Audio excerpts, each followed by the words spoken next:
എലപ്പുള്ളിയിലെ വിവാദ മദ്യനിർമ്മാണ പ്ലാന്റിന് അനുമതി നൽകിയതിൽ അഴിമതി ആരോപിക്കുന്ന പ്രതിപക്ഷ മുഖ്യമന്ത്രിയെ ലക്ഷ്യം വെച്ചുള്ള പുതിയ ആക്ഷേപവുമായി രംഗത്തെത്തി. ഡൽഹി മദ്യനയ കേസിലെ പ്രതിയും BRS നേതാവുമായ കെ കവിതയാണ് പ്ലാന്റിന് ഇടപാട് ഉറപ്പിച്ചതെന്നാണ് പ്രതിപക്ഷ നേതാവിന്റെ പുതിയ ആരോപണം. ടെൻഡറില്ലാതെ അനുമതി കൊടുത്തതും ജലചൂഷണവും പോലുള്ള ആരോപണങ്ങൾ ഇപ്പോൾ പറയുന്നില്ല എങ്കിലും അഴിമതി ഉണ്ടെന്നതിൽ രമേശ് ചെന്നിത്തലയും ഉറച്ചു നിൽക്കുകയാണ്. സമവായത്തിലൂടെ മുന്നണിയിലെ എതിർസ്വരങ്ങൾ തണുപ്പിക്കാൻ ശ്രമിക്കുന്നതിനിടെ RJD കൂടി എതിർപ്പുമായി വന്നത് LDFന് മറ്റൊരു തലവേദനയായി മാറുകയും ചെയ്തു.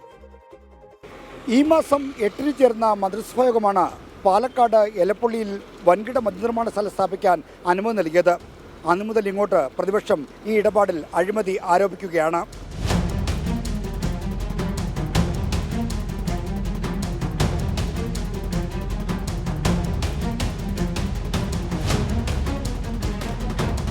മദ്യനയത്തിന് വിരുദ്ധം ടെൻഡറില്ലാതെ പദ്ധതി ഒരു കമ്പനിക്ക് മാത്രം അനുവദിച്ചു, വൻ ജലചൂഷണമുണ്ടാകും, തിടുക്കത്തിൽ പദ്ധതിക്ക് അനുമതി നൽകി തുടങ്ങിയവയായിരുന്നു പ്രതിപക്ഷ ആരോപണങ്ങൾ.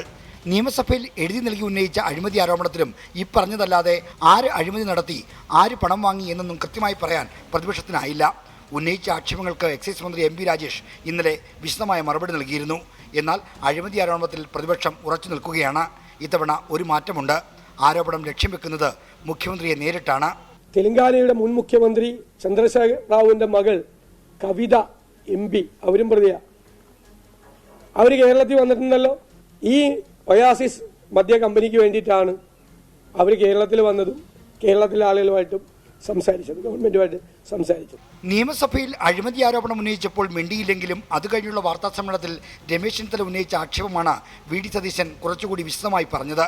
എന്നാൽ രമേശ് ചെന്നിത്തല ഇപ്പോഴത് ഉന്നയിക്കുന്നില്ല. സ്പിരിറ്റ് ലോബിയുമായി കൂടിക്കാഴ്ച നടത്തിയെന്ന എക്സൈസ് മന്ത്രിയുടെ ആരോപണം നിഷേധിച്ച ചെന്നിത്തല പക്ഷേ അഴിമതി ആരോപണം ആവർത്തിക്കുന്നു. ഇതാരും അറിയാതെ ഇത്ര തിടുക്കത്തിൽ ഒയാസിസ് പ്രൈവറ്റ് ലിമിറ്റഡ് എന്ന ഡൽഹി മദ്യനയ കേസിൽപ്പെട്ട ഒരു കമ്പനിക്ക് മന്ത്രിസഭാ തീരുമാനം എടുത്തത് വഴി വൻ അഴിമതിയാണ് കേരളത്തിൽ ഉണ്ടായിരിക്കുന്നത്. CPIക്ക് പിന്നാലെ മദ്യനിർമ്മാണ പ്ലാന്റിന്റെ രംഗത്ത് വന്ന ജനതാദൾ S-നെ LDF നേതൃത്വം ഇന്നലെ അനുനയ നീക്കത്തിലൂടെ പിന്തിരിപ്പിച്ചിരുന്നു. തൊമ്മനയുമ്പോൾ ചാണ്ടി മുറുകും എന്ന് പറയുന്നത് പോലെ ഇന്ന് RJD കൂടി എതിർപ്പ് പ്രകടിപ്പിച്ച് രംഗത്തെത്തി. വിഷയം മുന്നിൽ ചർച്ച ചെയ്യണമെന്നാണ് RJDയുടെ ആവശ്യം. എക്സൈസ് പോളിസി LDFിൽ വെക്കാതെ നേരെ മന്ത്രിസഭയിലേക്ക് കൊണ്ടുപോവുകയും മന്ത്രിതലത്തിൽ തീരുമാനമെടുക്കുകയും ചെയ്തിരിക്കുകയാണ്. ഇത് ശരിയായ നടപടിയല്ല. പദ്ധതിയെ എതിർക്കുന്ന CPI കൂടി എങ്ങനെയെങ്കിലും അനുനയിപ്പിച്ച് കൂടെ നിർത്താൻ ശ്രമിക്കുന്നതിനിടെ RJD കൂടി എതിർസ്വരം പ്രകടിപ്പിച്ചത് CPIMന് തലവേദനയായിരിക്കുകയാണ്. എന്നാൽ എല്ലാ എതിർപ്പുകളും അവഗണിച്ച് പദ്ധതിയുമായി മുന്നോട്ട് പോകാനാണ് സർക്കാരിൻ്റെ തീരുമാനം. ശ്രീജിത്ത്, 24, തിരുവനന്തപുരം. പൊതുജനം കഴുതയല്ല സാർ. ജപ്തി നടപടി നേരിട്ട കുടുംബത്തെ സഹായിച്ച MLA അഭിനന്ദിക്കുന്നുണ്ട് ധാരാളം പ്രേക്ഷകർ അവരുടെ കമന്റിൽ. ഷാഫി KPM എന്ന ഐഡിയിൽ നിന്ന് AK അഷ്റഫിനെ അഭിനന്ദിക്കുന്നു. അനിൽകുമാർ, അതുപോലെ സുജാത, അവരുടെയൊക്കെ പ്രതികരണങ്ങൾ MLA ഇടപെട്ട രീതിയെ അഭിനന്ദിച്ചുകൊണ്ട് പ്രതികരിക്കുന്നു. മുജീബ് പറയുന്നു അവരുടെ അക്കൗണ്ട് നമ്പർ തരുമോ എന്ന്. എന്തായാലും അവർ MLA അവരുടെ ബാധ്യത ഏറ്റെടുക്കാം, ഒരാഴ്ചക്കുള്ളിൽ അത് അവരുടെ ആധാരം എടുത്തു കൊടുക്കാമെന്ന് പറഞ്ഞിട്ടുള്ളത് കൊണ്ട് മറ്റു തരത്തിൽ അവർ സാമ്പത്തിക സഹായമൊന്നും അഭ്യർത്ഥിച്ചിട്ടില്ല. അതുകൊണ്ട് അവരുടെ അക്കൗണ്ട് നമ്പർ ഈ ഘട്ടത്തിൽ നൽകേണ്ടതില്ല എന്നാണ് എനിക്ക് തോന്നുന്നത്. മറ്റു ചില വിഷയങ്ങൾ കൂടിയുണ്ട്. സീന മുഹമ്മദ് പറയുന്ന മദ്യപാന്മാരുടെ ദാഹമല്ല, സാധാരണ ജനങ്ങളുടെ കുടിവെള്ളത്തിന് പ്രാധാന്യം കൊടുക്കണമെന്ന്. ഈ പറയുന്ന ബ്രൂവറി അഴിമതിയുമായി ബന്ധപ്പെട്ടാണ് സീന മുഹമ്മദിന്റെ പ്രതികരണം. റേഷൻ കടയിൽ അരിയില്ല, മദ്യം കൊടുക്കാൻ സർക്കാരിന് പണമുണ്ട് എന്നാണ് ജോസ്വിൻ ജോസഫ് ആരോപിക്കുന്നത്, വിമർശിക്കുന്നത്.